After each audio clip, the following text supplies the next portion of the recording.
여기 한국으로 여행을 왔다는 프랑스 여성이 있습니다.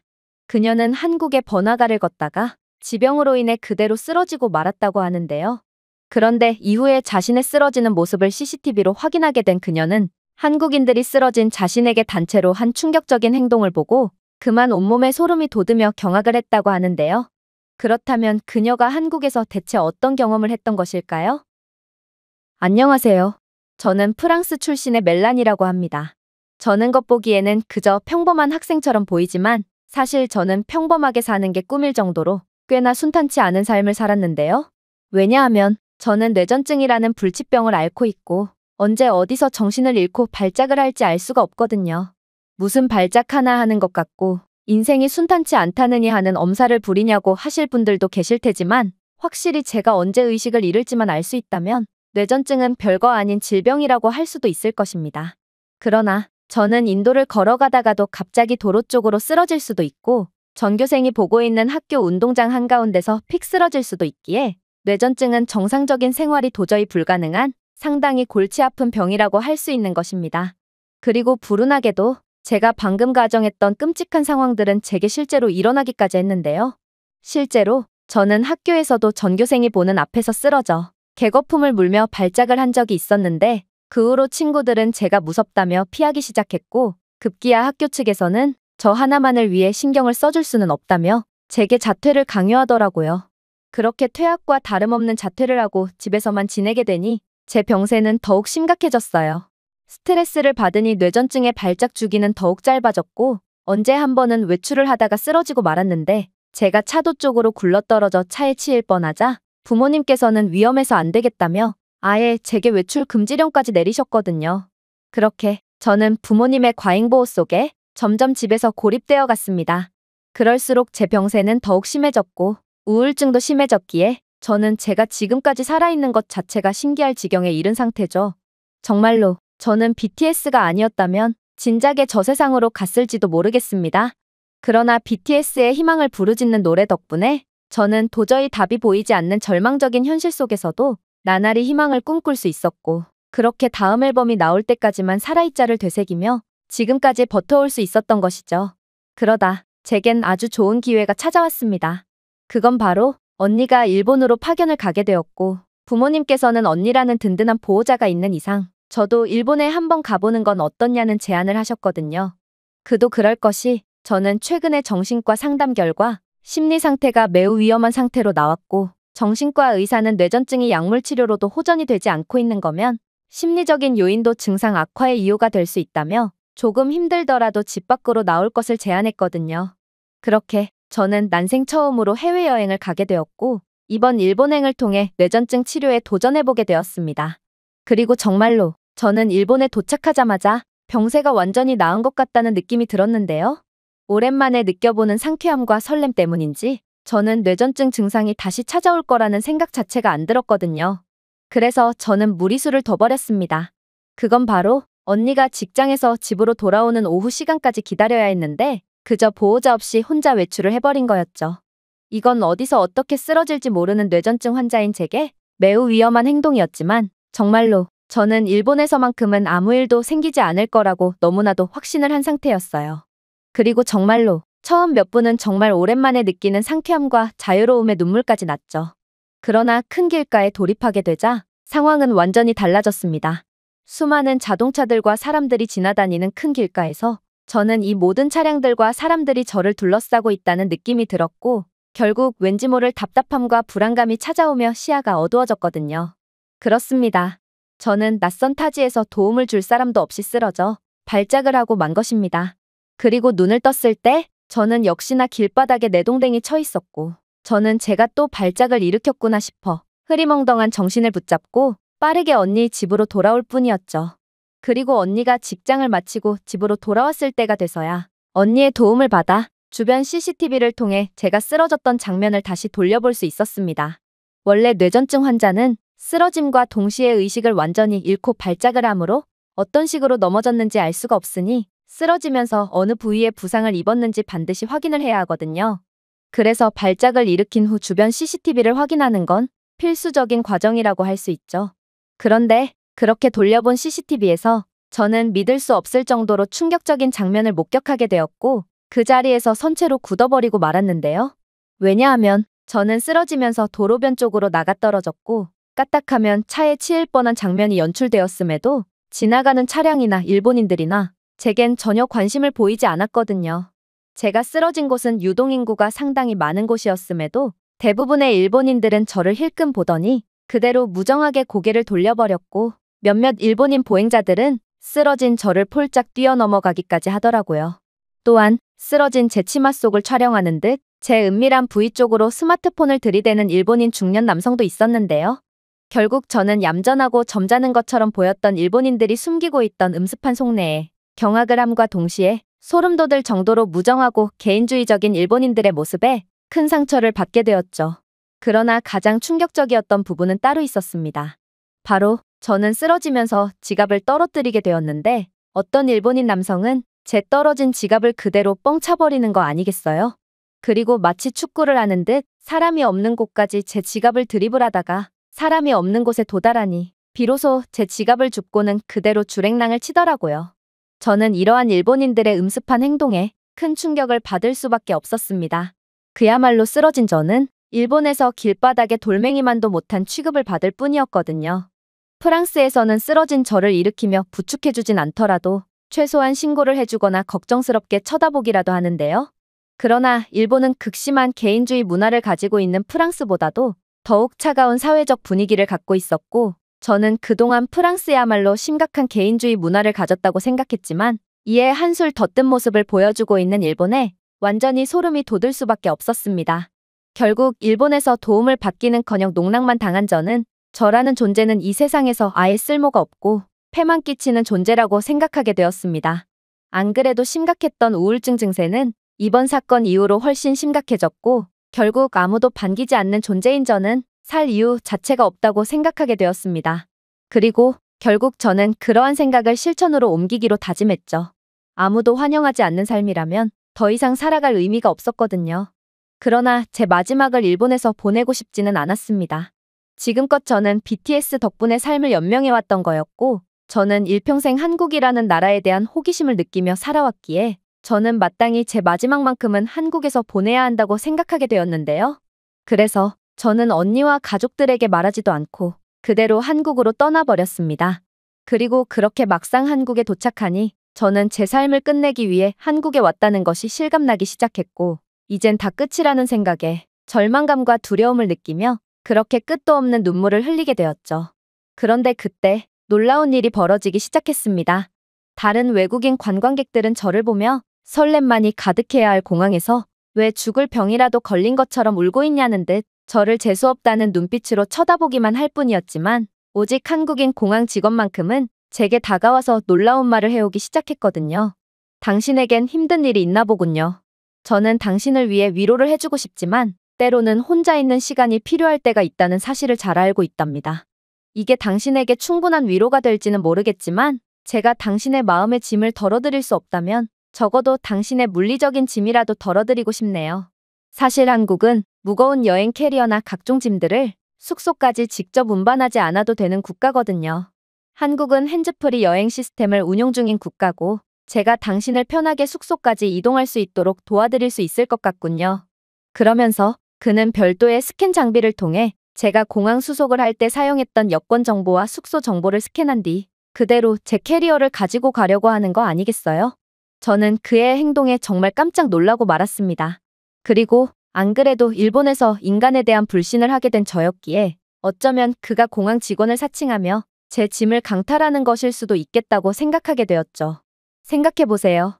프랑스에서 물건을 배송 보내려면 엄청난 복잡한 서류 작성 과정을 거쳐야 하고 기본적으로 택배 배송에 한 달 이상은 소요되기 때문에 절대로 이러한 신속하고도 간편한 배송 시스템은 기대할 수가 없습니다. 그런데 어떻게 한국은 그저 문서를 스캔 한 번 한 걸로 하루도 안 되어 숙소까지 짐을 배송해 줄 수가 있다는 말인가요? 그리고 이러한 제 의심의 눈초리를 읽었는지 한국인 공항 직원은 또다시 충격적인 말을 건네오기 시작하더라고요. 너무 걱정하지 마세요. 한국은 이미 자체 기술력을 통해 문자 인식 스캐너를 개발한 상태로 이러한 스캐너는 자동으로 송장을 만들어주고 있죠. 그리고 한국은 당일 배송 인프라를 구축해둔 전 세계 유일한 국가랍니다. 당신의 짐은 인천공항과 연결되어 있는 한국의 지하철을 통해 배송될 예정이므로 너무 걱정하지 않으셔도 돼요. 이건 정말 믿기지가 않는 상황이었습니다. 그리고 정말로 한국의 배송 인프라 및 짐 배송 시스템은 매우 유명한지 다른 외국인 관광객들은 이러한 인천공항의 짐 배송 시스템을 이용하기 위해 너나 할 것 없이 쇄도하고 있었는데요. 아무래도 제가 그렇게나 짝사랑했던 한국은 생각보다도 훨씬 대단한 국가인 것처럼 보였고 저는 이러한 한국의 서비스에 어리둥절한 채 짐 없이 편하게 이동할 수 있었습니다. 그러나 놀라운 상황은 여기서 끝이 아니었죠. 바로 이번에는 그저 평범한 공항 이용객처럼 보였던 한국인 중년 남성은 얼굴에 눈물과 콧물이 덕지덕지 붙어있는 저를 유심히 보더니 이내 영어를 구사하며 충격적인 말을 해오기 시작했거든요. 옷도 지저분하고 신발 상태도 말이 아니네요. 도대체 당신에게 무슨 일이 있었던 거죠? 아무래도 그는 일본에서 발작을 하느라 더러워진 제 행색을 보고 의심이 든 모양이었는데요. 사실 저는 발작을 하느라 더러워진 옷과 넋이 나간 표정 때문에 종종 약쟁이라는 의심을 받곤 했고 이로 인한 차별 및 부정적인 대우를 받은 적이 많은데요. 이러한 제 경험상 아무래도 이 한국인 남성도 제 행색을 보고 차별을 가하려는 것이 분명했기에 저는 이젠 항의를 하기도 지쳐 슬픈 표정만을 지을 뿐이었습니다. 그런데 이 한국인 남성의 다음 행동은 정말 충격적이었어요. 그는 그런 제게 따라오라며 손짓을 했는데 그가 가리킨 곳에는 예상치도 못한 장면이 기다리고 있었거든요. 바로 인천공항 내부에는 누구나 이용할 수 있는 고속 세탁기 및 건조기가 존재했고 신발 세척기까지 존재했기 때문인데요. 특히나 이곳 세탁방은 장거리 비행으로 인해 옷에 채취가 배거나 더러워진 사람들을 위해 만들어졌는지 옷을 세탁하는 동안 잠시 동안 입을 여분의 옷과 탈의실까지 구비되어 있었기에 저는 이러한 완벽한 한국 공항의 모습에 완전히 혀를 내두를 수밖에 없었습니다. 아니, 공항은 유동인구가 많은 만큼 범죄가 일어나는 경우도 잦은데 도대체 한국은 얼마나 안전한 국가면 이러한 세탁실 인프라를 구비해두고도 계속해서 유지할 수가 있단 말인가요?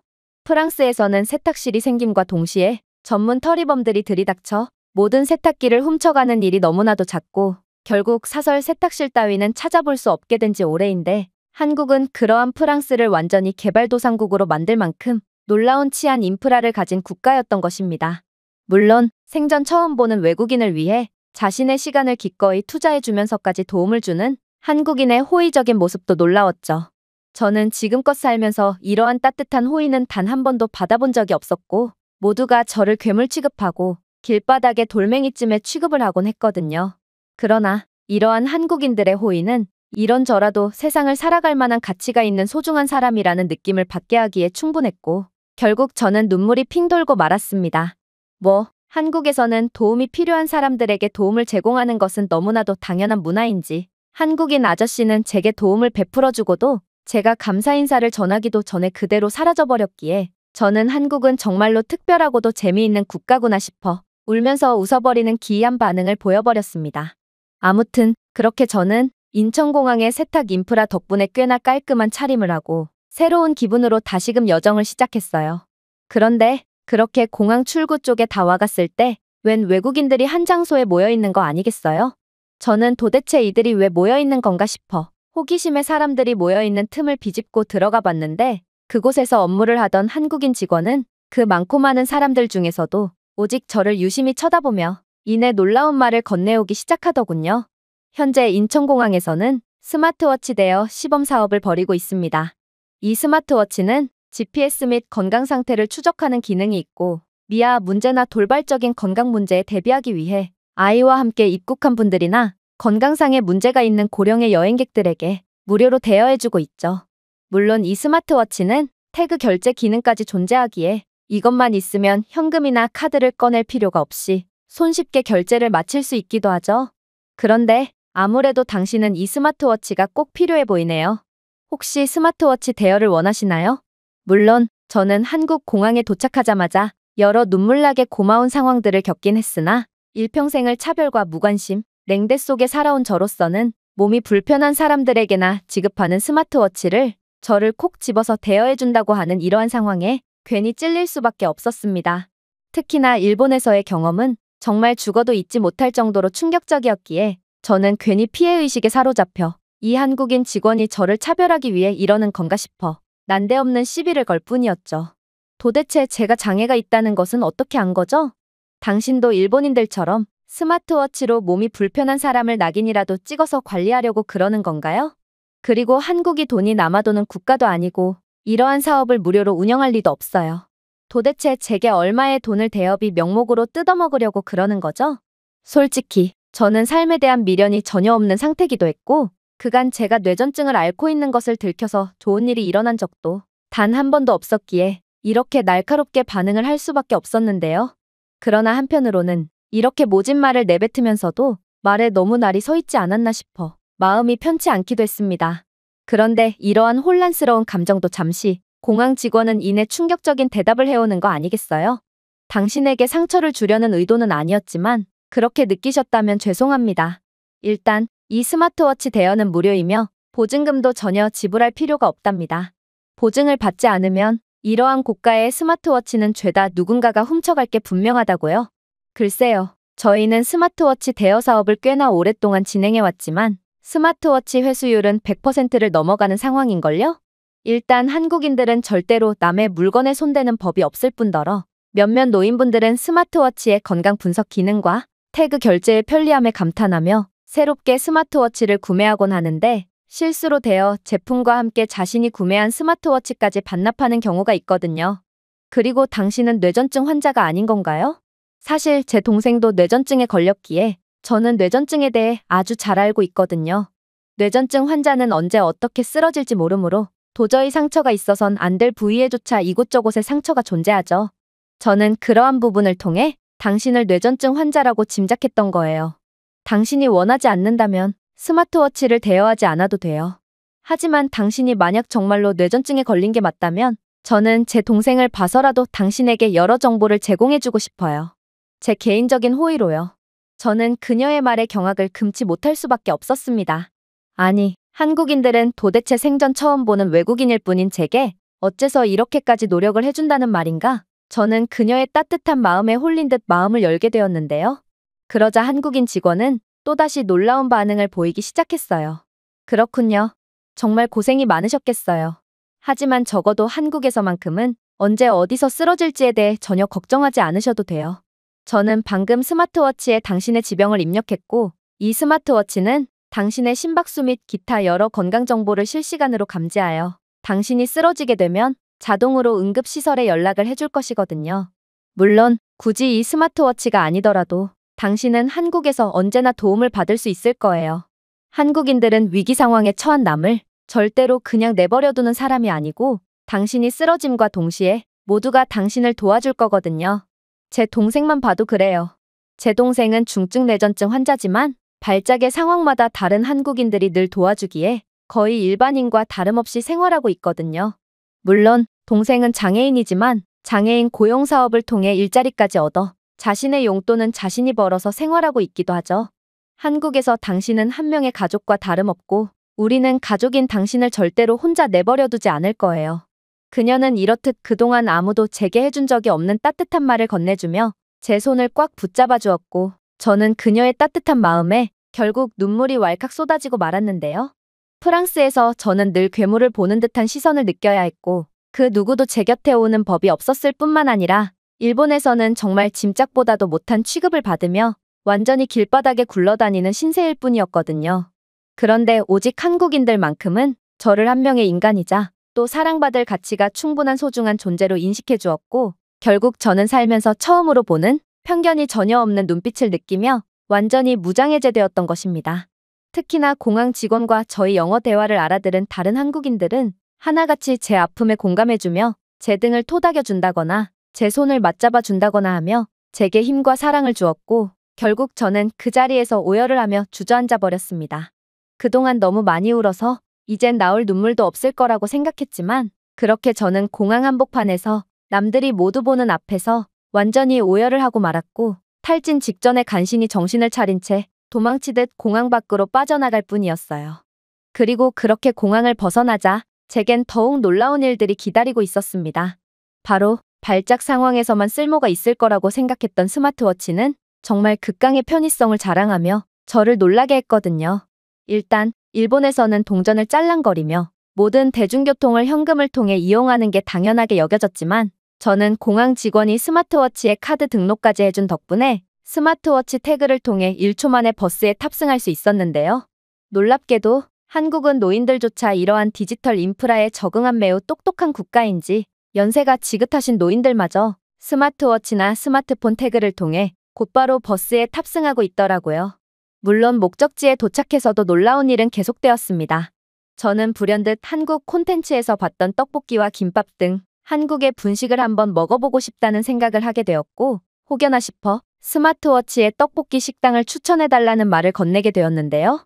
그런데 놀랍게도 스마트워치는 이러한 제 질문을 완벽하게 알아듣더니 이내 20대의 프랑스 여성들에게 인기가 많은 떡볶이 식당을 추천해 주었을 뿐만 아니라 지도와 경로까지 제공하며 거의 비서와 다름없는 놀라운 기능을 보여주는 거 아니겠어요? 저는 이러한 스마트워치의 22세기에서나 볼 법한 기능에 까무러치게 놀라고 말았습니다. 도대체 한국의 기술력은 어디까지 발전되었으면 그저 코딱지만한 시계로도 모든 상황을 처리할 수 있단 말인가요? 하지만 그렇게 경로를 따라 이동하던 저는 이러한 상황은 도저히 말이 안 되는 것임을 깨닫게 되었고 제가 겪은 귀신이 곡할 상황에 순간적으로 소름이 돋고 말았는데요. 왜냐하면 저는 삶을 포기하기 위해 한국에 왔기에 당연히 데이터나 유심은 전혀 구매를 하지 않은 상태였거든요. 즉, 저는 데이터 자체가 없는 상황인데 도대체 스마트워치는 어떻게 GPS 기능으로 제게 길 안내를 해주고 있단 말인가요? 이건 완전히 말이 안 되는 상황이었고 결국 저는 이 스마트워치는 귀신이 들렸다고 확신을 하며 공포심에 그 자리에서 펄쩍펄쩍 날뛰기 시작했습니다. 그리고 이러한 신들린 듯한 제 모습을 유심히 지켜보던 한국인 남성은 집 밖으로 나선 적이 없어 금방 체력이 방전되어 버린 제게 다가오더니 유창한 영어를 구사하며 무슨 일이 있냐고 물어왔는데요. 저는 그에게 이 스마트워치는 귀신이 들린 게 분명하다고 주장하며 데이터도 없는데 어떻게 스마트워치가 기능을 할 수가 있겠냐며 거의 따지듯 말을 늘어놓았습니다. 그러자 이 한국인 남성은 무슨 뚱딴지 같은 소리를 하냐는 듯 저를 쳐다보더니 이내 충격적인 대답을 해오더군요. 당연하죠. 한국은 데이터 없이도 전자기기의 모든 기능을 작동시킬 수 있는 국가거든요. 왜냐하면 한국은 세계에서 가장 안정적이고 빠른 공공 와이파이 인프라를 구축해두었기 때문입니다. 한국에서는 이곳 길거리뿐만이 아니라 공원이나 사찰, 심지어 노점상에서도 와이파이를 이용할 수 있고 이러한 와이파이는 대부분 공개적으로 공유되기 때문에 한국에서는 구태여 데이터를 사용하지 않고도 공공 와이파이만으로도 모든 작업을 무리 없이 수행할 수 있죠. 당신은 제 말에 깜짝 놀라신 것 같은데 사실 한국은 세계 최초로 5G 인프라망을 구축한 통신 강국이에요. 그러니 이러한 우수한 인프라는 한국인들에겐 너무나도 당연한 것이죠. 저는 그의 말에 완전히 경악을 할 수밖에 없었습니다. 공공 와이파이만으로도 살아남을 수 있는 국가라니 저는 이런 나라는 살면서 들어본 적도 없거든요. 프랑스에서는 공공 와이파이라는 개념 자체가 없을 정도로 무료 와이파이 따위는 전혀 찾아볼 수 없을 뿐만 아니라 웬만한 카페에서조차 와이파이를 제공하지 않고 있는데요. 물론 프랑스인들은 공공 와이파이가 보인다고 해도 절대로 섣불리 이용하지 않습니다. 그 와이파이는 해킹 와이파이일 가능성도 배제할 수 없거든요. 그러나 한국은 그러한 해킹 문제까지 완벽하게 해결한 통신 강국인 모양이었고 저는 모든 면에서 한국에 압도적으로 뒤지는 프랑스의 모습에 뭔가 제가 한국을 좋아하게 되었다는 데에 자부심이 마저 느끼게 되었죠. 그렇게 저는 그렇게나 소망했던 분식집까지 들리게 되었고 한국에서 계속해서 뜻하지 않은 도움을 받은 상황에 뭔가 저도 할 수 있다는 자신감을 얻게 되었는데요. 한국인들 그리고 한국의 놀라운 인프라는 어떠한 위기의 상황에서도 제게 도움을 주었고 덕분에 저는 어쩌면 한국이라면 마치 공항 직원의 뇌전증에 걸린 동생이 거의 정상인처럼 인생을 살고 있는 것처럼 저 또한 정상인이 될 수 있을 거라는 희망을 갖게 되었거든요. 그리고 그렇게 치솟은 자신감은 이내 저를 더욱 과감한 행동으로까지 이끌었죠. 바로 저는 한국에서만큼은 뭐든 할 수 있을 것 같다는 생각을 하며 이내 이곳 번화가 근처에서 열리고 있다는 K-팝 팬사인회 행사를 도전하기로 한 것입니다. 그러나 이러한 제 결정은 너무나도 무모했습니다. 아무리 한국인들이 저를 도와줬다고 해도 제 발작은 아무리 한국인들이라고 해도 멈출 수 있는 것이 아니었거든요. 결국 저는 번화가 거리에 진입하자마자 수많은 인파 속에서 압박감을 느끼게 되었고 이러한 압박감에서 비롯된 스트레스는 결국 제 머릿속의 전원을 완전히 꺼버리며 그대로 발작을 하게끔 만들었습니다. 정말로 저는 순식간에 의식을 잃어버렸고 눈을 다시 떴을 때의 절망감은 이루 말할 수가 없을 정도였는데요. 그러나 뭔가 이상했어요. 저는 수백 번은 길바닥에서 뒹굴어 봤기에 분명 저는 차갑고 딱딱한 바닥의 촉감을 느껴야 했는데 이번에는 매우 푹신푹신하고 따뜻한 촉감만이 느껴졌거든요. 그리고 비몽사몽인 정신을 간신히 붙잡고 상황을 파악해본 결과 저는 현재 구급차에 실려가고 있는 중이라는 것을 깨닫게 되었죠. 이건 매우 이상한 상황이었습니다. 발작은 그저 5분 남짓 이어질 뿐인데 도대체 어느 틈에 구급차가 도착해서 저를 싣고 간다는 말인가요? 프랑스에서는 구급차를 불러도 1시간 뒤에야 도착하는 경우가 흔하기 때문에 구급차는 시신을 나르는 장의차라고 불리는 오명을 안고 있을 뿐입니다. 중상을 입은 사람이라면 구급차를 기다리다가 그렇게 세상을 떠나버리는 것이죠. 하지만 한국은 도대체 얼마나 의료 인프라가 훌륭한 국가면 5분도 안 되는 시간 만에 구급차가 현장에 도착할 수가 있는 건지 저는 그렇게 실려가는 와중에도 한국이라는 나라는 정말 알면 알수록 대단한 나라구나 싶어 엄지손가락을 치켜 올릴 뿐이었습니다. 원래 발작에서 깨어난 직후에는 마치 술을 마신 것처럼 정신을 제대로 차릴 수가 없고 몸을 완전히 가눌 수도 없기에 저는 모르고 엄지손가락 대신 가운데 손가락을 올려버린 모양이었고 구급차에 함께 동승하고 있던 구급대원은 조용히 제 우람한 가운데 손가락을 접을 뿐이었지만 말입니다. 하지만 더욱 놀라운 상황은 따로 있었습니다. 바로 구급대원은 이내 영어를 사용하며 곧 병원에 도착하니 준비하라는 말을 건네왔거든요. 이건 도대체가 말이 안 됐습니다. 5분 만에 구급차 도착 및 병원 도착까지 완료해버리다니 이건 도저히 현실적인 속도가 아니었거든요. 프랑스에는 병원이 매우 부족해서 대도시 주요 지역이 아닌 이상 병원을 가는 데만 30분 이상이 소요되곤 하는데 도대체 한국은 얼마나 무지막지한 국가면 이렇듯 프랑스에서는 100년이 지나도 절대로 구축할 수 없는 의료 인프라를 구축해 두었다는 말인가요? 저는 이러한 말도 안 되는 상황에 결국 질문을 참을 수가 없게 되었고 술에 취한 듯 혀가 잔뜩 꼬부라진 채로 영어 질문을 건네기 시작했습니다. 전 뇌전증 환자고 제 발작은 길어봤자 5분 남짓이에요. 도대체 어떻게 이런 짧은 시간 만에 구급차가 출동하고 또 병원까지 도착할 수 있던 거죠? 이건 도대체가 말이 안 돼요. 당신들은 제가 쓰러질 것을 예상이라도 했단 말인가요? 그런데 이러한 제 질문 공세에 구급대원은 영어를 구사하며 놀라운 대답을 해오기 시작했습니다. 네, 저희는 당신이 쓰러져 발작을 일으킬 것을 예상했습니다. 저는 이러한 뜻밖의 대답에 완전히 굳어버렸습니다. 이들은 구급대원이 아닌 마치 점쟁이 같은 대답을 건네왔거든요. 그러나 이윽고 구급대원은 추가적인 대답을 덧붙였고 저는 화들짝 놀라며 입을 틀어막게 되었죠. 당신이 착용한 삼성 브랜드의 스마트워치는 실시간 모션 센서가 내장되어 있고 발작과 관련된 비정상적인 흔들림과 갑작스러운 낙하, 그리고 당신의 근육 수축까지 감지할 수 있거든요. 그리고 당신이 발작하기 전에 심박수 변동성을 고려하여 스마트워치는 당신이 발작을 하게 되었다는 것을 감지한 것입니다. 스마트워치는 당신을 발작 상태로 판단했고 저희 구조대에게 위치 기반 GPS 좌표를 보냄과 동시에 스마트워치에 등록되어 있는 당신의 정보까지 전송해 주었는데요. 덕분에 저희 대원들은 뇌전증 환자인 당신이 발작을 일으켰다는 것을 인지하게 되었고 곧바로 출동했던 것입니다. 이건 저는 한국인 공항 직원의 친절 덕분에 구조받을 수 있었다는 것을 의미했기에 저는 다시금 한국의 도움을 받은 상황에 엄청난 감사함을 느낄 뿐이었는데요. 하지만 아직 놀라기는 일렀습니다. 왜냐하면 병원에 도착해서는 더욱 놀라운 상황이 기다리고 있었거든요. 바로 병원은 스마트워치 속의 데이터를 그대로 공유받고 제게 즉각적이고 신속한 치료 절차를 제공했거든요. 한국인 의사는 제가 뇌전증 환자로서 발작을 하게 되었다는 것을 이미 알고 있었고 이내 특별한 이상은 없으니 넘어졌을 때의 CCTV만 확인하면 될 것 같다는 소견을 냈죠. 이건 당연했습니다. CCTV를 통해 제가 넘어지면서 어디에 부딪혔는지를 알아야 제대로 된 맞춤형 치료를 받을 수 있었거든요. 그렇게 저는 제가 넘어졌던 곳으로 향했고 근처의 상점 주인에게 CCTV를 확인할 수 있냐는 부탁을 건네게 되었는데요. 역시나 한국인 상점 주인은 너무나도 흔쾌히 CCTV를 확인시켜 주었고 그렇게 CCTV를 확인하게 된 저는 CCTV 속에 포착된 말도 안 되는 장면을 보자마자 완전히 까무러칠 수밖에 없었습니다. 왜냐하면 한국인들은 제가 쓰러짐과 동시에 조금의 고민도 없이 자리를 박차고 나서 저를 향해 달려오기 시작했거든요. 일단 저와 가장 가까이 있으며 모든 상황을 직접 지켜보고 있던 젊은 남성은 쓰러진 제가 차고 있던 벨트를 풀기 시작했는데요. 그 이후로도 다른 한국인들이 달려와서 인공호흡을 하려고 하거나 생수를 가지고 온다거나 하며 저를 도와주려고 했지만 이 젊은 남성은 침착하게 사람들을 통솔할 뿐이었습니다. 아무래도 그는 제 스마트워치가 알람을 울리며 제가 뇌전증 환자라고 알려주자 제가 뇌전증으로 인해 발작을 하고 있는 것임을 인지한 모양이었는데요. 원래 뇌전증 환자에겐 무리한 조치나 흔들어 깨우는 것은 딱히 의미가 없고 호흡이 편하도록 허리띠 등의 몸을 조이고 있는 것들만 벗겨주는 게 가장 적합한 조치거든요. 물론 다른 한국인들의 행동도 놀라웠어요.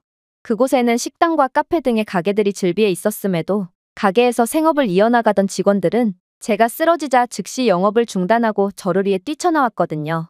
그들은 기꺼이 자신들의 재킷을 벗으며 쓰러진 제 몸을 가려주었고 몇몇은 그 즉시 스마트폰으로 어디론가 연락을 취하는 것을 보아 한국인들은 저를 위해 즉각적으로 구급차를 불러주는 모양이었습니다.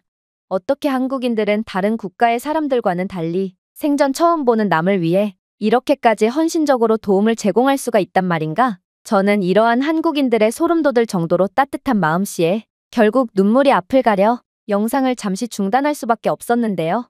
이 영상을 보여주던 한국인 가게 주인은 이러한 장면이 뭐가 그렇게 감동이냐는 듯 제가 왜 우는지조차 이해를 못하는 표정을 짓는 것을 보니 한국인들은 정말로 곤경에 빠진 남을 절대로 가만두지 않고 당연하다는 듯이 도와주는 착한 사람들이 분명해 보였습니다. 그리고 겨우 진정을 하게 된 제가 영상을 다시 확인하니 한국인들은 그렇게 제게 믿기지 않는 도움을 베풀어 주더니 이내 구급차가 도착해서 제가 이송되기 시작하자 마치 너무나도 당연한 일을 했다는 듯 그대로 제 갈 길을 가버렸는데요. 저는 이러한 한국인들의 모습에 이런 사람들과 함께 사는 삶은 대체 어떤 삶일까 싶어 진심으로 한국에서 살고 싶다는 생각을 안 할 수가 없었습니다. 그러면서 저는 이러한 상황의 또 다른 비밀을 알게 되었고 이젠 한국에 놀라기도 지쳐 그저 먼 산을 바라볼 뿐이었죠.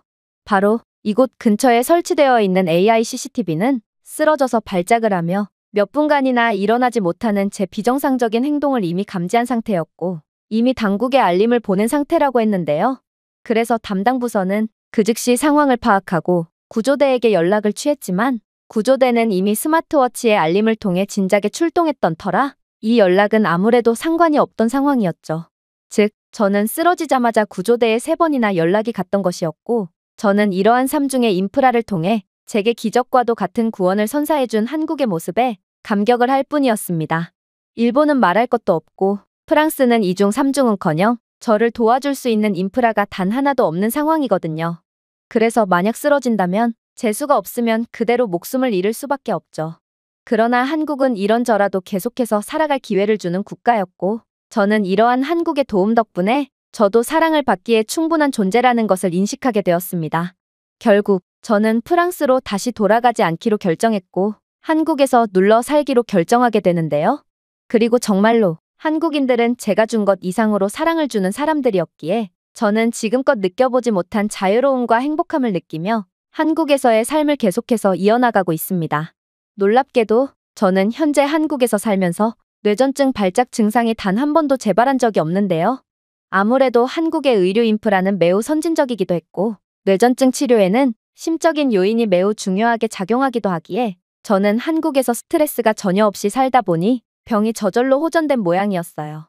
정말로 한국인 의사 말로는 이대로 6개월 동안만 발작을 하지 않는다면 사실상 제 뇌전증은 완치와 다름이 없다는 말씀까지 건네셨기에 저는 희망을 가지며 한국에서의 삶을 이어나가고 있습니다. 프랑스에서는 무슨 짓을 해도 절대로 낫지 않았던 저를 평생을 괴롭혔던 뇌전증이 한국에서 살게 되자마자 차도를 보였다는 건 한국인들이야말로 진정한 의사라는 소리와 다름이 없었는데요.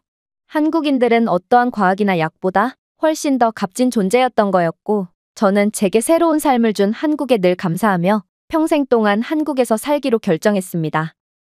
지금의 한국의 성공은 전부 거품일 뿐이다. 그리고 거품으로 쌓아올린 지금의 한국 경제는 3년 내로 완전히 다시금 물거품으로 돌아갈 것이다. 여기 유럽 전역에서 한국이라는 나라 자체가 거품이라고 주장하며 선동을 이어나가는 중국 전문가가 있습니다. 그러나 이러한 중국의 세뇌가 먹혀들어가나 싶던 그때 프랑스 공영방송에서 한국 관련 충격적인 영상이 송출되면서 상황은 완전히 역전되고 말았다고 하는데요. 그렇다면 프랑스 공영방송에서는 대체 어떤 한국 영상이 송출되었던 것일까요? 안녕하세요. 저는 프랑스 출신의 밀렌이라고 합니다. 저는 현재 대학교 진학을 앞두고 있는 학생으로 현재 대학교 문제 때문에 부모님과 상당한 마찰을 빚고 있는 상황인데요. 왜냐하면 프랑스 최고의 기술 기업에서 수석 연구원으로 재직 중이신 아빠가 자꾸만 저를 한국으로 유학 보내려고 했기 때문입니다. 사실 저는 이러한 상황 자체를 도저히 이해하지 못했어요. 프랑스는 무기, 원자력, 기차 등 다방면에서 최고의 기술력을 가지고 있는 전통적인 선진국인데 이런 나라를 놔두고 한국으로 가는 것은 제정신이 아닌 선택이 분명해 보였거든요.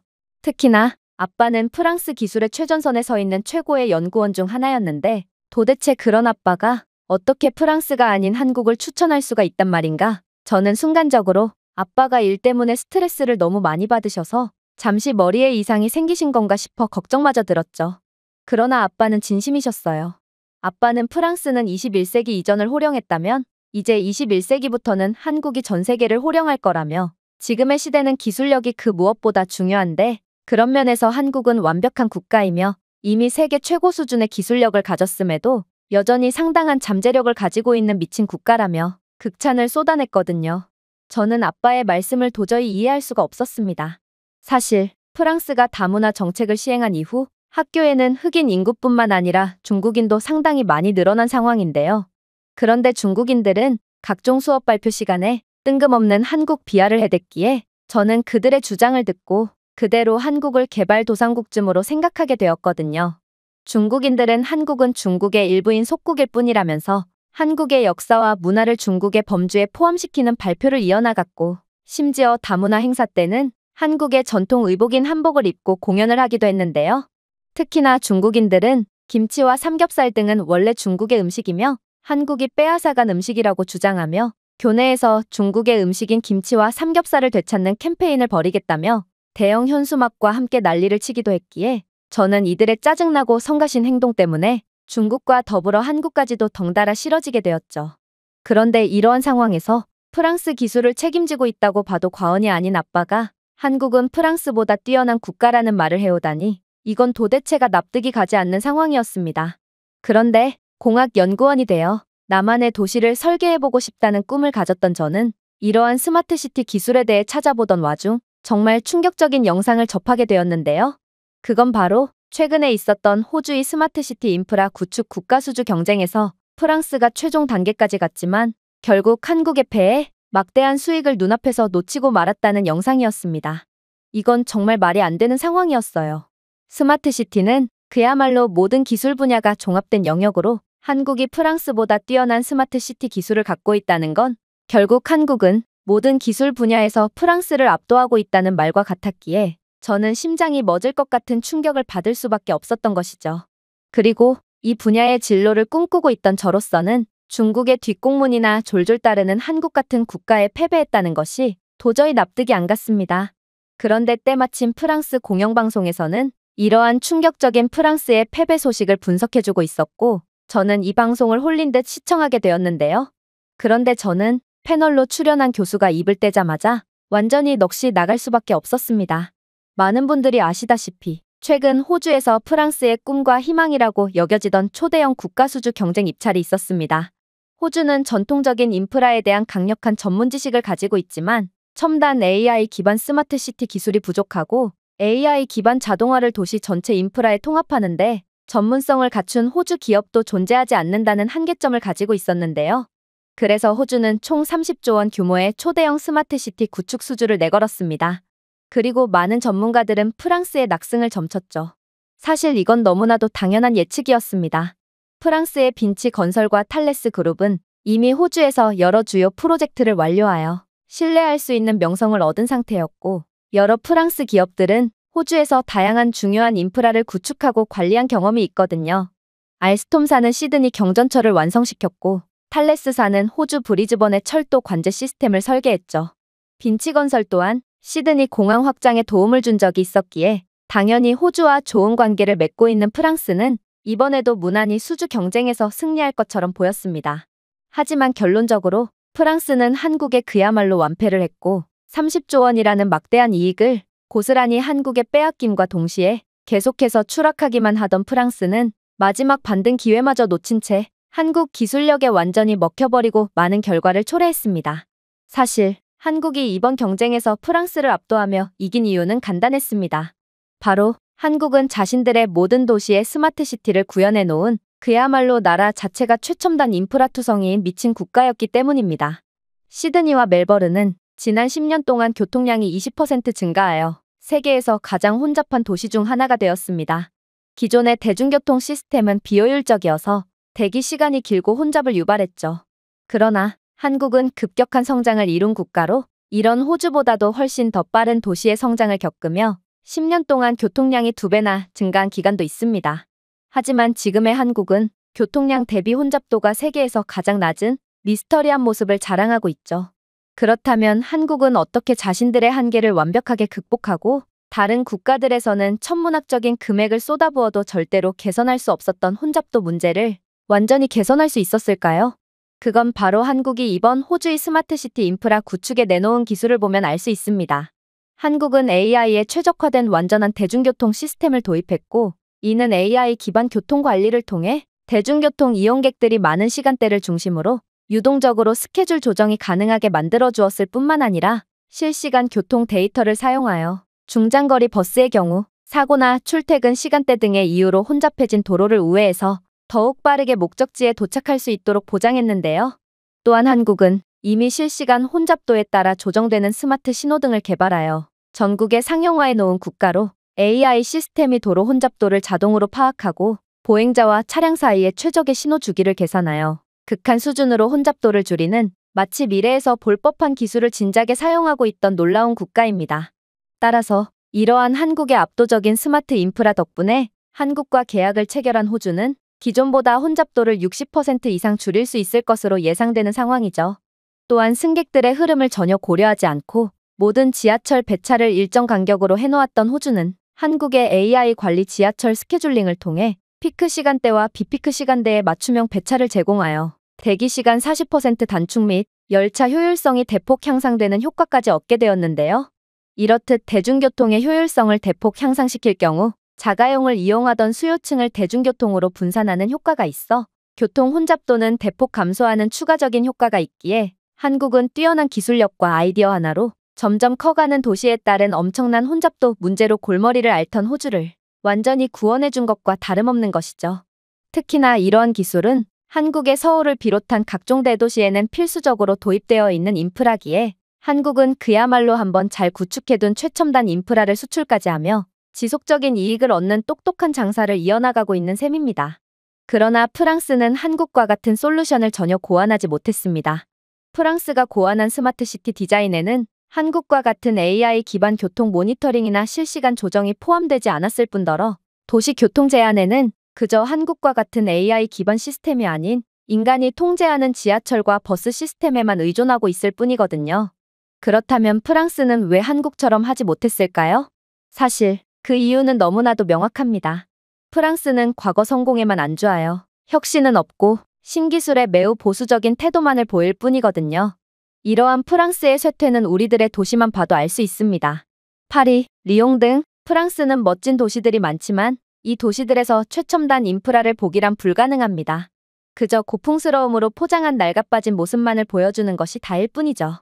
정작 프랑스 도시에는 스마트 시티는커녕 수십 년 전의 낡은 모습만이 가득한데 도대체 어떻게 이런 프랑스가 남의 나라에 스마트 시티를 구현해주겠어요? 그러나 한국에겐 이 모든 것이 식은 죽 먹기였습니다. 한국은 세계에서 인구 및 차량 수 대비 가장 혼잡도가 낮은 그야말로 놀랍도록 진보된 도시들을 갖고 있고 이들은 그저 하던 대로만 하면 모든 국가들을 압도적으로 제칠 수 있거든요. 물론 한국의 저력은 여기서 끝이 아니었습니다. 사실 한국은 압도적인 기술력도 기술력이지만 다른 국가들과는 사고방식 자체가 다른 천재 국가이기 때문이죠. 스마트 시티에 관심이 많은 분들이라면 한국의 따릉이를 반드시 알 수밖에 없을 텐데요. 왜냐하면 한국의 공유 자전거 시스템인 따릉이는 전 세계의 교통 메커니즘을 완전히 바꿔버렸기 때문입니다. 실제로 한국은 서울을 시작으로 따릉이라는 스마트 자전거 공유 스테이션을 늘려나갔고 이는 오토바이나 자가용 차량의 수요층을 저렴하고 이용 환경도 좋은 따릉이로 옮김으로써 교통 혼잡 개선에 크게 기여했거든요. 실제로 한국은 따릉이를 통해 교통 혼잡도 10%를 개선하는 웬만한 대도시에서 수십조 원은 쏟아부어야 겨우 달성할 수 있을까 말까한 말도 안 되는 성과를 거두었고, 이건 한국의 기술력이 아닌 아이디어 하나로 압도적인 성과를 이룬 것이기 때문에 더더욱 전 세계적인 주목을 받았습니다. 실제로 세계 각국에서는 이러한 한국의 공유 자전거 성공 사례를 그대로 따라하며 그야말로 한국 때문에 공유 자전거 열풍이 분 적도 있는데요. 중국처럼 시민의식이 형편없는 국가에서는 한국의 공유 자전거를 따라하다가 모든 자전거가 3일 만에 도둑 맞아버렸고, 심지어 공유 자전거 스테이션까지 뽑아가는 강탈 사건이 판을 쳤기에 중국은 엄청난 손해를 보고 공유 자전거 시스템을 전격 취소해야 했지만, 대부분의 국가들은 한국의 시스템을 그대로 따라해서 좋은 성과를 낼 수 있었죠.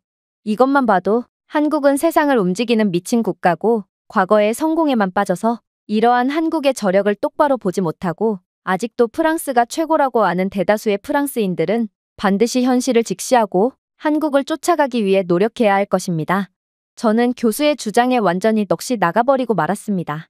한국이야말로 스마트시티 분야에서의 진정한 강자였고, 또 전 세계를 뒤집히게 만들 정도로 강력한 영향력을 가진 국가가 바로 한국이었다니, 저는 중국인들에게 세뇌당해왔던 그간의 세월과 아빠의 한국 찬양이 떠올라 완전히 머리가 뒤죽박죽이 되었는데요. 그러나 TV 화면 속의 교수는 제가 정신을 차릴 때까지 기다려주지 않고 또다시 믿기지가 않는 말을 해오기 시작하더군요. 그러나 한국에 정말로 소름 돋는 점은 따로 있습니다. 바로 한국은 호주에 도저히 극복할 수 없을 것만 같은 한계도 완전히 개선하는 미친 능력을 보여줬기 때문이죠. 사실 호주는 지역마다 완전히 다른 환경을 갖고 있는 국가로 이들이 30조 원이라는 막대한 금액을 스마트시티 인프라 하나에만 내건 이유도 바로 여기에 있습니다. 호주의 대도시는 엄청난 인구 밀도를 보여주지만 다른 중소도시에서는 극도로 적은 인구 밀도를 보여주기도 하고, 또 어떤 도시는 극한으로 메마르고 더운 기후 때문에 산불이나 쓰레기 부패로 인한 악취의 문제도 발생하고 있거든요. 그런데 한국은 그런 호주의 문제를 순식간에 개선해버렸습니다. 일단 한국은 호주의 기존 쓰레기통을 전부 없앤 뒤 이를 스마트 쓰레기통으로 바꿔버렸는데요. 이 IoT 기반 스마트 쓰레기통은 자동으로 쓰레기를 압축해줄 뿐만 아니라 쓰레기가 일정량 이상으로 차면 담당 부서에게 자동으로 연락을 취해 쓰레기를 수거할 수 있도록 하고 있죠. 이러한 한국의 완벽한 솔루션 덕분에 호주는 인구 밀도가 충분하지 않아서 이러한 쓰레기를 제때 수거하기 어려운 지역이나 고온 조건 때문에 쓰레기가 쉽게 부패하여 이곳저곳에서 악취가 발생하는 문제까지 전부 막았을 뿐만 아니라 인건비까지 감축하게 되는 놀라운 효과를 얻을 수 있었죠. 또한 한국은 호주의 핵심 지역의 쓰레기 수거장에 AI 제어 공합 폐기물 수거 시스템을 도입하는 놀라운 솔루션을 제공했는데요.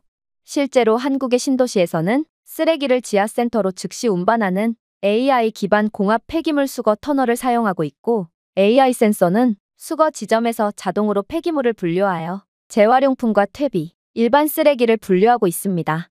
이는 호주에 있어서 완벽한 해결책이라고 할 수 있는데, 호주는 더 이상 쓰레기 트럭으로 인한 도로 혼잡을 겪지 않아도 될 뿐만 아니라 호주의 고질적인 문제점이었던 악취와 비효율적인 쓰레기 수거 일정 모두를 개선할 수 있었거든요. 또한 호주는 대표적으로 도시 농장과 각종 농지들이 즐비한 농업 강국인데, 한국의 AI 기반 지하 퇴비화 시설은 음식물 쓰레기를 단 24시간 만에 비료로 전환해주므로 호주는 음식물 쓰레기를 유의미하게 줄이고 유기비료 생산 비용까지 현격하게 감축할 수 있는 그야말로 완벽하게 지속 가능한 이익을 얻을 수 있던 것입니다. 반면에 프랑스는 비효율적인 수동 조정과 낡은 모니터링 시스템 등 도저히 호주에 도움이 되지 않는 해결책만을 제시할 뿐이었는데요. 결국 호주가 한국을 선택했던 건 너무나도 당연했던 거였고, 한국은 이번 승리로 인해 자신들의 압도적인 기술력을 전 세계에 홍보한 꼴이 되어 현재 수많은 국가들로부터 러브콜을 받고 있는 상황입니다. 아마 한국은 이번 기술 수출을 통한 30조 원의 이익뿐만 아니라 수많은 고객들을 확보함에 따른 천문학적인 추가 이익을 독차지할 게 분명하겠죠. 반대로 이번 경쟁에서의 참패 때문에 프랑스는 이미 낡은 국가로 전락해버렸고 더 이상은 기술 강국으로 불릴 수준의 국가가 아니게 되었다는 사실이 널리 퍼지게 되었습니다. 결국 프랑스는 기존의 고객들마저 잃고 마는 최악의 결과를 받아들이게 되었죠. 즉, 이제 프랑스는 더 이상 기술을 선도하는 국가가 아닌 한국이라는 국가를 따라잡기 위해 노력해야 하는 처지가 되었다는 사실을 명확히 인지해야 합니다. 현실을 직시하지 않는다면 프랑스의 미래는 더 이상 보이지 않기 때문이죠. 저는 교수의 말에 온몸에 소름이 돋으며 한국에 대한 공포심마저 들기 시작했습니다. 그와 동시에 한국이라는 나라에 대한 엄청난 호기심이 들기 시작했죠. 도대체 한국은 어떤 나라길래 콧대 높은 프랑스의 공영 방송에서조차 극찬을 받는다는 말인지 저는 제가 한국을 직접 확인해보지 않으면 안 되겠다는 생각을 하게 되었습니다. 역시나 아빠는 제 한국행을 무척이나 반기시며 기꺼이 저와 동행해주겠다는 결정을 내리셨는데요. 그리고 그렇게 도착한 한국에서 저는 곧바로 경악을 금치 못할 장면을 목격하게 되었습니다. 일단 한국 공항에는 지하철과 기차, 버스 등 모든 대중교통을 이용할 수 있다는 점부터가 놀라웠는데요. 프랑스만 해도 공항은 외진 곳에 있는 그 특성상 택시를 타고 빠져나가는 것 밖에는 별다른 수가 없는 게 현실이거든요. 생각해보세요. 웬만한 부자 국가가 아닌 이상 도대체 어떻게 공항처럼 외진 곳에서마저 대중교통 인프라를 깔아둘 수가 있겠어요? 그런데 한국은 그런 외진 곳에마저 기차와 지하철, 심지어 버스까지 모든 인프라를 완벽하게 구축해둔 상황이었고 저는 이러한 한국의 무지막지한 모습에 화들짝 놀랄 수밖에 없었습니다. 이건 한국은 끔찍이 가난한 국가라는 중국인들의 말을 정면에서 반박할 정도로 우수한 모습이었거든요. 하지만 동시에 저는 중국인들에게 한국은 공항처럼 외국인들 눈에 보이는 곳에만 인프라를 집중해 놓은 기형적인 국가라며 이건 보여주기식 인프라로 선진국인 척을 하기 위한 한국의 얕은 수작일 뿐이니 절대로 속아선 안 된다고 들었기에 여전히 약간은 회의적인 태도를 품은 채 지하철로 향했습니다. 그리고 저는 한국 지하철에서 도저히 목격해선 안 될 장면을 목격하고 완전히 소름이 돋아버렸죠. 왜냐하면 무거운 짐을 낑낑대고 들고 가는 저희 부녀를 본 한국인 지하철 역무원은 이내 유창한 영어를 구사하며 믿기지가 않는 말을 해오기 시작했거든요. 짐이 꽤나 무거워 보이는군요. 다행히도 당신이 인천공항을 이용한 이용객이라면 이곳 지하철역에서 운영하는 무거운 짐을 숙소까지 당일 배송해주는 제도를 이용할 수 있습니다. 당신의 짐은 지하철을 통해 당일 곧바로 받아볼 수 있죠. 저는 그의 말을 듣고 황당함만을 느낄 뿐이었습니다. 이게 어떻게 가능한 시스템이란 말인가? 일단 그 특성상 매우 제한적인 지역만을 오가는 지하철을 이용해 장소를 불문하고 모든 곳에 배송을 해줄 수 있을 리도 없었을 뿐만 아니라 프랑스에서는 택배를 배송받는데 최소 한 달이 걸리는 게 당연한데 어떻게 저희의 짐을 지하철만을 이용해서 당일날 곧바로 배송해 줄 수가 있단 말인가요? 저는 이 남자가 정말로 역무원이 맞는지조차 의심스러웠는데 아무래도 그는 역무원을 사칭해서 저희의 짐을 강탈하려는 게 분명해 보였고 프랑스에서는 이러한 사칭을 통한 사기가 성행하고 있기에 저는 역시나 중국인들의 말이 옳았구나 싶어 한국에 오자마자 사기꾼을 만난 이러한 상황에 학을 뗄 뿐이었습니다. 그런데 아빠는 그에게 기꺼이 비행기 티켓과 숙소 예약증을 내미는 도저히 이해가 안 가는 행동을 하는 거 아니겠어요? 심지어 한국은 도대체 또 무슨 장비를 만들어낸 것인지 역무원을 사칭하는 남성은 별도의 스캔 기계를 통해 1초 만에 비행기 티켓의 진위 여부를 확인했고 또 이러한 티켓과 숙박 예약증의 정보를 분석하여 3초 만에 별도의 택배 송장 및 택배 예약증으로 만들어버리는 도저히 보고도 믿기지가 않는 모습을 보여주었는데요.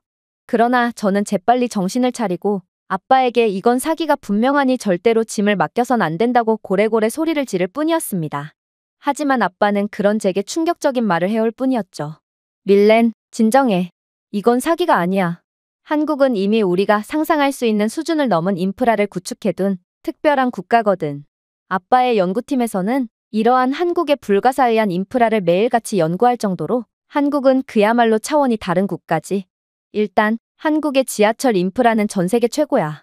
한국은 지하철 하나만으로도 수도권 어느 곳이나 이동할 수 있고 그래서 지하철만으로도 우리의 짐을 배송해줄 수 있는 거야. 심지어 한국은 이러한 완벽한 수준의 지하철 인프라를 바탕으로 각종 택배 서비스를 결합하여 많은 이익을 보고 있는 똑똑한 국가지. 또한 우리의 짐을 배송해주는 별도의 전담 직원도 노약자나 새로운 출발을 하려고 하는 노숙인 등 일반적인 일을 하기엔 힘든 사람들이 맡고 있기에 한국은 그야말로 노동인력을 극한으로까지 효율적으로 사용하는 천재적인 국가라고 할 수 있어. 물론 프랑스에서는 택배 하나 받는데도 한 달 이상이 걸리니 밀렌 너는 당일 배송 시스템에 대해서도 도저히 이해를 못할 수도 있겠지만 다시 말하지만 한국은 상식을 초월해버린 미친 국가야. 이들에게 당일 배송이란 너무나도 당연하게 여겨지는 시스템이고 전국에 당일 배송 인프라망을 깔아둔 놀라운 국가지. 즉 우리는 이런 선진적인 국가에서 속도와 편안함을 즐기기만 하면 되는 거야. 저는 아빠의 말에 완전히 얼이 빠지고 말았습니다. 도대체 어떻게 이런 나라가 존재할 수가 있단 말인가? 아무래도 한국이 프랑스를 압도하고 호주에 대형 계약을 따낸 건 그저 우연이 아닌 모양이었고, 저는 한국에 믿을 수 없을 정도로 선진적인 면모에 혀를 내두를 뿐이었어요. 그렇게 저희는 별도의 앱으로 예약한 숙소에 도착하게 되었습니다. 사실 아빠는 그렇게 비싼 숙소를 예약한 것도 아니었기에 저는 이번에야말로 진정으로 한국인들의 일반적인 삶의 모습을 엿볼 수 있을 거라고 생각했는데요. 중국인들의 주장대로 공항이야 위장을 위해 그럴듯한 인프라를 구축해 둘 수가 있다고 해도 이러한 일반적인 집에서 마저 보여주기식 인프라를 구비해두기란 불가능하기에 저는 엄청난 호기심을 느끼며 예약했던 아파트 단지로 향했습니다. 그리고 저는 이곳에 도착과 동시에 경악을 할 수밖에 없었죠. 왜냐하면 이곳은 분명 부유한 동네가 아니었고 그저 최근에 지어진 신축 아파트 단지였을 뿐임에도 이곳 아파트는 프랑스의 럭셔리 호텔보다도 훨씬 더 부유한 모습을 자랑하고 있었거든요. 일단 이곳 아파트 단지에는 부의 상징이라고 여겨지는 단지 내 수영장이 존재하고 있었는데요. 놀랍게도 한국인 아파트 주민들은 이러한 모습이 너무나도 당연하다고 생각하는지 어린아이들조차 한 손에는 방수 주머니를 들고 수영장으로 향하고 있었고, 저는 이러한 한국의 생각지도 못한 부유한 일상 모습에 깜짝 놀랄 뿐이었습니다. 물론 아파트 단지에는 헬스장과 옥상의 정원까지 존재했는데요. 특히나 옥상 정원에는 자동 관계와 AI 기반 햇빛 제어 기능이 있어 1년 내내 완벽한 녹지를 보장하고 있었고, 헬스장에는 실시간 및 조정된 운동 루틴에서 사용자의 움직임을 분석하는 개인 AI 트레이너 기능까지 갖추고 있더라고요. 한국은 워낙 기술적으로 뛰어난 국가답게 이러한 첨단 기술을 도입하는 데는 그다지 많은 비용이 들지 않는다고 했는데요. 실제로 이곳 아파트 단지의 AI 기술들은 전부 한국의 스타트 업체에서 구축한 기술이고, 한국은 워낙 기술이 상향 평준화된 국가이므로 이러한 AI 시스템을 구축하는데 그다지 많은 돈이 들지 않는다고 했습니다. 어떻게 이런 나라가 다 있을 수가 있을까? 한국은 일반 아파트 단지조차도 호텔 라운지처럼 느껴졌고, 프랑스에서는 부자들이나 이런 건물에서 살 수 있는 것과는 달리 한국인들은 별 부담 없이 이런 놀라운 공간을 전부 누리고 있더라고요. 그러나 더 놀라웠던 부분은 따로 있었습니다. 그건 바로 저희가 드디어 방 내부로 들어갔을 때의 일이었는데요. 중국인들은 분명 한국은 보여주기에 미쳐있는 국가로 아파트 단지 외부는 그럴듯해 보일 수는 있어도 내부는 전기조차 제대로 안 들어오는 열악한 모습을 여실히 보여주고 있다며 떠들어댔지만, 실제의 한국의 아파트 내부의 모습은 경악 그 자체의 모습을 보여주고 있었거든요. 일단 이곳에 설치되어 있는 AI 냉장고는 부족한 식료품을 자동으로 표시해주고 있었고, 식재료들의 유통기한까지 알려주었을 뿐더러 냉장고 안에 있는 식재료로 어떤 음식을 만들 수 있는지에 대한 레시피를 알려주기까지 했는데요. 심지어 카드 연동 기능을 통해 부족한 식료품을 가까운 마트에 자동으로 배달 주문을 하는 기능까지 존재했기에 저는 이러한 한국의 최첨단 기술력에 넋을 놓고 말았죠. 아빠는 그런 제게 자신이 뭘 했냐며 한국은 이미 상상을 초월하는 기술력을 가진 국가로 기술력에서 완전히 뒤처져 버린 프랑스와는 달리 이런 최첨단 기능의 가전제품을 구매하는데도 그다지 많은 비용이 필요하지 않다는 말까지 해왔는데요. 한국에서는 대기업뿐만 아니라 소기업이나 스타트업마저 이 정도 기술력을 가지고 있는 기술이 완전히 상향 평준화된 국가이므로 한국인들은 굳이 부자가 아니더라도 기술력의 수혜를 누리며 윤택한 삶을 살 수 있다고 하더라고요. 물론 한국의 스마트 비데 시스템도 완벽했습니다. 비데 시스템은 사용자의 체형과 현재 온도를 실시간으로 분석해 물의 온도 및 각도, 압력을 조절하여 완전히 맞춤화된 세정 경험을 제공해주고 있었거든요. 또한 비데는 완벽하게 따뜻했기에 겨울철만 되면 변기가 차가워서 변기에 앉는 순간 엉덩이와 변기가 달라붙어서 마치 결코 떨어지지 않을 것 같은 극한의 차가움을 느껴야만 하는 프랑스와는 완전히 다른 경험을 제공했죠. 한국의 온돌 시스템은 일반적인 바닥뿐만 아니라 화장실 바닥까지 완벽하게 난방해 주었기에 아무리 봐도 한국에서는 프랑스처럼 열악한 경험을 하려야 할 수가 없을 것 같긴 했지만 말입니다. 프랑스에서는 이 정도의 편안함을 가진 아파트에 사는 사람들은 천만장자나 억만장자쯤은 되어야 하지만, 한국은 타고난 기술력을 바탕으로 중산층 노동자, 교사, 그리고 사무직 직원들마저 이러한 완벽한 아파트에서 거주할 수 있다니 저는 한국인들이 부러워서 미칠 지경에 이르렀는데요. 그러면서도 한편으로는 이러한 한국의 초현대적 인프라와 럭셔리 라이프 스타일을 보면서 이 모든 것이 지속 불가능한 정부 부채를 기반으로 해야 할 것이라는 의심이 들기도 했습니다. 저는 기술에 매우 관심이 많은 학생이었고 국가가 막대한 재정 문제 없이는 이 정도 수준의 개발을 감당할 수 없을 것이라고 생각했거든요. 그러나 전문 연구원이셨던 아빠는 그런 제 의심을 완전히 박살내버리는 충격적인 말을 해오실 뿐이더라고요. 한국의 1인당 GDP, 수출, 경제 흑자는 세계에서 가장 높은 수준이야. 이런 국가에서 사는 사람들이 이 정도 인프라를 감당하지 못할 리가 없잖아? 그리고 한국은 삼성, 현대, LG와 같은 글로벌 대기업들이 모여있는 곳으로 상당한 기술 강국임과 동시에 경제 강국이지. 그러니 한국은 계속해서 세계 기술 흐름을 주도하며 앞서 나가기만 하고 있는 거야. 물론 한국의 정부 부채는 영국, 프랑스, 일본과 같은 주요 국가들에 비해 훨씬 낮을 뿐만 아니라 차입이 많은 다른 국가들과는 달리 한국의 부는 첨단 산업, 글로벌 무역, 세계적 수준의 제조업에서 비롯되고 있기에 이들의 경제 구조 또한 매우 탄탄하다고 할 수 있지. 밀렌, 아빠가 왜 너보고 한국으로 유학을 가라고 했는지 이제야 이해가 되니? 한국은 이미 서구 경제를 넘어서는 수준에서 막대한 돈을 벌고 있는 상황이고 이들이 쌓아놓은 기술력을 고려한다면 우리는 아무리 노력을 한다고 해도 최소 10년 내로 한국을 따라잡는 건 불가능한 상황이야. 현재 세계의 흐름은 한국 쪽으로 완전히 넘어간 상태며 내가 한국에서 공부할 수 있다는 말은 이러한 세계적인 대세의 흐름에 합류하여 내 노력을 100% 인정받을 수 있다는 뜻이라는 거야. 그러나 내가 프랑스에 남는다면 너는 아무리 노력해봤자 노력에 대한 제대로 된 인정을 받을 수 없겠지. 저는 아빠의 말을 듣고 완전히 정신을 차리게 되었습니다. 정말로 저는 중국인들의 세뇌에 홀랑 넘어가 완전히 잘못된 선택을 할 뻔했던 과거가 떠올라 아찔해지기까지 했는데요. 제가 직접 경험한 한국은 그야말로 세계의 판도를 주도할 완벽한 국가가 맞았고 이들이 현재 세계 기술 수주 계약을 완전히 독점하고 있는 것도 결코 우연이 아닌 실력이었던 것입니다. 현재 프랑스로 돌아온 저는 한국으로의 유학 준비가 거의 다 된 상태고 이젠 한국으로 떠날 일만 남은 상태인데요. 저는 벌써부터 한국에서의 생활에 대한 기대감만이 가득하고 이 나라가 제게 또 어떤 기적과도 같은 모습을 보여줄지 매우 기대가 되는 상태랍니다. 제가 준비해온 내용은 여기까지입니다. 끝까지 시청해주셔서 진심으로 감사드리며 여러분들의 구독과 좋아요, 알림 설정은 영상 제작에 큰 힘이 됩니다. 이상 세모튜브였습니다.